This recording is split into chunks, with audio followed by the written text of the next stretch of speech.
If you are wondering if you have to buy a charger or power adapter for your Samsung Galaxy A57, then the answer depends on a couple of things. First of all, if you already have a power adapter or charger, then most likely the answer is no, simply because your power adapter might work.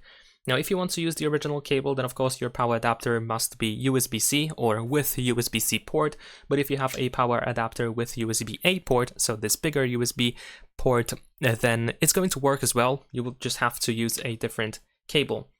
Other than that, the phone can use up to 45 watts when charging, so if your power adapter has 45 watts or more, then it's going to be pretty much perfect for charging.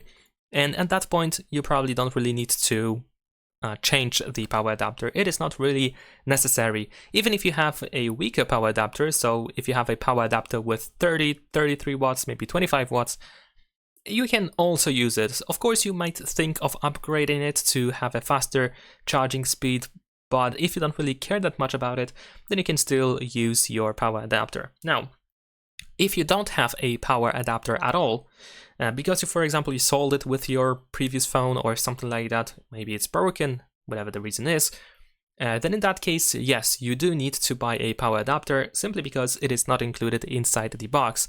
You will not be able to find it with the phone once you get the phone. This is all you get: USB cable, a bunch of documentation, the phone, and the SIM eject tool, and that is all. There is no power adapter, so in that case, yes, you need to buy a power adapter. And that is pretty much it. Leave a like and subscribe.